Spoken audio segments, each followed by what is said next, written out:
What is up, guys? Welcome back to the channel. Guys, we back in Finland with some history. We got the animated history of Finland. I do like this channel because they do have some good animated stuff, animated history videos for sure. I think that's the most I've done on this channel. I don't even know how to say the channel name, but they got some good stuff. So y'all gotta check it out. They're 6 years old, but still valuable because we're learning history. So interesting to learn a little bit more history about Finland. Yeah, the animated version. This video is sponsored by the Great Courses Plus. Stick around to see how you can support the channel and learn more online. So you guys have heard of Finland, right? The Arctic wonderland in northern Europe bordering Russia and Sweden. And Norway too, I guess. Sami, Yeah. Vikings, the so-called White Death, Grand Duchies, which are like regular duchies, just better, Swedes, Soviets, and in between it all, the reindeer just minding their own business. Whatever you've heard of the Nordic nation, its story goes back pretty far. Gonna be interesting.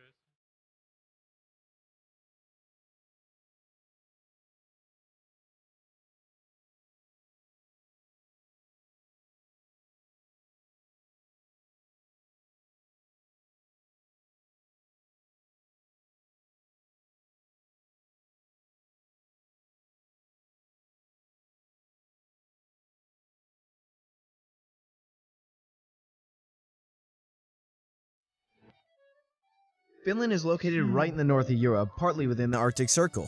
Most foreigners tend to mistakenly label the Finns as Scandinavian, which is only partly true since only the very top of the country is actually in Scandinavia. It would be more correct to use the term Nordic or Northern European, which encompasses the more broad cultural similarities they have with their neighbors. The region was inhabited mostly on the coast by a people that outsiders called the Fenni. The Finns called their land Suomi, which means land of lakes, which if you've ever been to Finland is pretty accurate. A lot of lakes. The Finns and the Sami are ethnically Uralic and speak languages in the Finno-Ugric family, meaning they are distinct from Caucasians. Uralic. I don't think I ever heard of Uralic before. Uralic Maybe and they speak languages in the check that out. Finno-Ugric family, meaning they are distinct from Caucasians. But then again, we don't really know, and theories on the subject are about as common as vodka. Things were pretty peachy for the Finns until they encountered a little-known Germanic group from southern Scandinavia, the Vikings. The Vikings Okay, raided cool. along the Finnish and Baltic shores for many centuries, beginning the process of cultural influence that the Norse would have on Finland for almost its entire history. Norse people also arrived in Finland as traders and settlers, bringing with them culture, food, customs, and traditions. Thor. The Finns were never really united, but rather a group of small villages and farms with similar language and ancestry, so resistance was light at best. Norse settlement in Finland increased dramatically from the 9th to 12th centuries, mostly from modern-day Sweden and Denmark, which would begin the long-standing claim of the Scandinavian powers on the Finnish lands. The Scandinavian powers It's even hard to believe that technically Finland was all of that. fought for control over much of the Proto-Finnic lands, including parts of Estonia. To make things worse, even the Russians from Novgorod got involved from time to time. Oh, wow. But before anyone knew what was going on, the medieval ages rolled around, and crusading was the hot new fashion. The Northern Crusades between 1150 and 1293 saw the Swedes conquer vast amounts of Finnic land, laying the foundations for the Swedish Empire. In addition to land and dominance, the expanding kingdom had a lot of symbolic significance for the Swedes, who had been struggling a for lot of many land. years against the Danes, their main rivals, who had a bit of a head start on the whole empire-building business. And I was just watching, if y'all check it out, I just did a video, hour before this video, about the Swedish, how they remained or how they're immune to war and stuff. And they stayed neutral for a good amount of years. I think it's 200 years, but I say they stay neutral now. Like, see, they was always going back and forth with the Nordics, so they were like, hey, now that this is settled, we just chilling, you know, but The Swedes brought with them the Swedes. Swedish language and also lots of war. King Magnus Eriksson wasn't a They fan warred of the out. Russians, and Finland often got caught up in the crossfire of the two nations' disputes. Not long after, Finland became part of the most powerful northern personal union Swedish you've Finland. never heard of, the Union of Kalmar. To try to counter the monopoly on trade from another union you've never heard of, the Hanseatic League.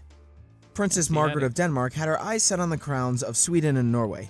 And don't get us wrong, the royal families on these three countries were pretty intertwined by this point, and they mostly spoke the same language, so uniting them wasn't exactly the most far-fetched idea. She married the King of Sweden and succeeded as regent for her adopted son Eric, who became the King of Norway, Sweden, and Denmark, who, by the way, just happened to be a duke from Poland. The union was signed in 1397 in the Swedish city of Kalmar, which gave the new country its name. Bonus points for creativity. The union was plagued by internal struggles and fighting with the Danes and Russians, much of the time in the Finnish mainland. The Livonian Wars of the 1500s was a turbulent time for Finland. 4 major powers warred for control over more land, resulting in a large territorial expansion into northern Finland. The war also had internal struggles, with Sigismund Vasa briefly being king of both Poland and Sweden until being deposed by his nephew King Charles. The conflicts were particularly harsh on the people of Finland, who revolted against the Swedish crown during the Finnish Club War. This ended well for no one, least of all the Finns and the Sami. 17th century Finland found itself part of a dominant military power, and many Finns served in the Swedish army. The 1600s were pretty big in religious war, and Sweden, devout Lutherans since 1527, couldn't help but get involved. Protestants were like the hipsters of Europe at this point, which is all fine and dandy unless those hipsters happen to control a large modernized army. The 30 Years' War and the Northern Wars had many Finns such as the Hakapolita die for the Swedish crown symbolically to protect their faith. But if they did happen to gain some land in the process, well, that was just an added benefit. Unusually cold temperatures and famine meant the Finns weren't ready for the next conflict the Swedes would bring them to, the Great Northern War. Sweden had gone to war with literally all of its close neighbors, and the Finnish countryside was ravaged by freezing temperatures and the Russian army. Yeah, I feel like Finland was caught between a rock and a hard place all these years. I mean, of course, eventually, you know, they overcame and killing nearly half of Finland's population. If you'd like to learn more about the Great Northern War, why not head over to the Great Courses Plus? The Great Courses Plus is an on-demand video service with thousands of lectures and courses from all around the world. This includes Ivy League professors, experts from National Geographic, and many, many more.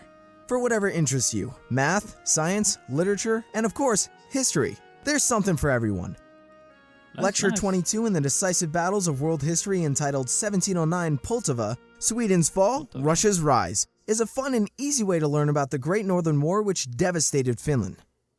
Viewers who wish to support the Sweeney channel are offered a free trial, which they can access I don't think I ever did by heading to the Great Courses Plus /Sweeney, or by clicking the link below to begin their online learning adventure.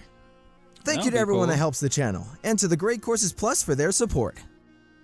Finland was mostly at peace after that, and may have been a disputed kingdom for a while. It's complicated. The Finns more earnestly began to struggle for independence during the period of Enlightenment. When the Napoleonic Wars rolled around, Sweden, just like all the cool kids, went to war with France, and somewhere in the middle of it, Russia annexed Finland. How this happened is long and complicated, and we'll elaborate more when we do episodes on Sweden and Denmark. But long story short, the Russians wanted to push their border as far west from St. Petersburg as possible, and gave the Finns autonomy under the Grand Duchy of Finland to do it. Until World War I, the duchy remained peaceful and didn't serve under the Russian serfdom. By the time the 20th century dawned, the Finns were thoroughly infected by the new European fever, nationalism. In 1917, during the First World War, Finland gained independence, but just like pretty much all of its European neighbors at the time, it became split on ideological divides, in this case, conservatives and socialists. And ideological divides very rarely didn't lead to civil war in those days. The Finnish Civil War ensued and the capitalists won, but that wouldn't be the end of socialism or other ideologies in Finland. The Second World War saw a major conflict in Finland. 2 months after the fall of Warsaw, the Soviet army invaded Finland. This proxy conflict is labeled the Winter War since most of the battles were fought in thick winter snow, making famous the Finnish ski troops, Molotov cocktails, and Simo Häyhä, the White Death. Simo Häyhä, that's how you say his name. I think the video said Häyhä or something. Häyhä. Mr. Finnish ski troops, Molotov cocktails, and Simo Häyhä, the White Death. Which, if you haven't seen that video, that one's very interesting just on what he did. I think I've done a video too about, might have to post it. I don't even know if I posted it, but it was like a guy that served in 3 armies or something like that. I think he was a part of this. I'll have to see, but Yeah, Finland was one of those. Once they gained their independence, they said we're not letting them take this no more. Paya was a Finnish marksman who had the highest confirmed kills, more than any other sniper in history in a major war. The Soviets named him the White Death, since he blended into the snow and the men feared him to the point of paranoia. The Finns were loosely allied with Nazi Germany during their attacks on Russia, but only lasted until 1944 when the Finns went to war with Germany to expel them from the northern Lapland. Harsh war reparations were imposed on Finland in the post-war period by the USSR. However, this had a modernizing effect on the nation. They were largely optimistic after the war, having successfully defended their nation. Nationalism was high, and they remained free from absorption into the USSR, rather remaining a close trade ally, while strengthening its ties to Scandinavia as well. They were completely neutral during the Cold War and cooperated mostly with both sides.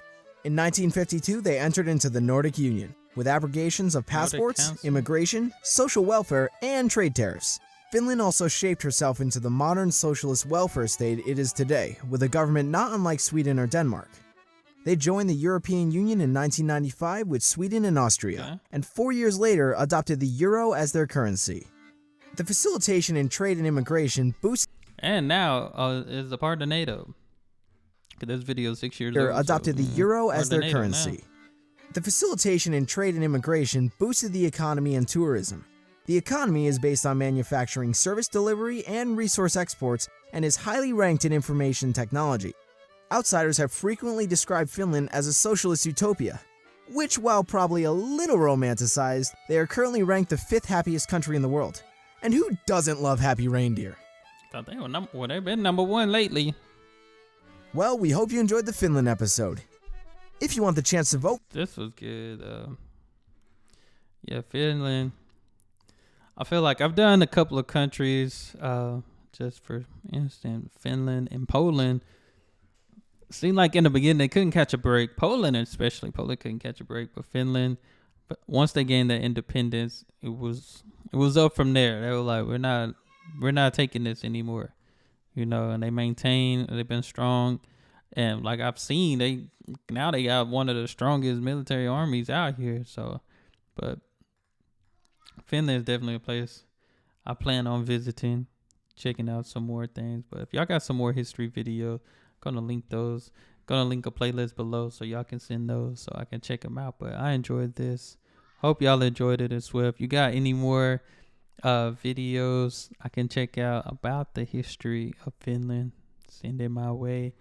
But all in all, yeah, they got a legend.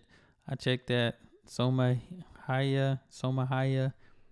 That video, very interesting, the work he did, man. That's crazy. This need to be a movie. But hey, that's all I have. Y'all be blessed, be the best, and be you.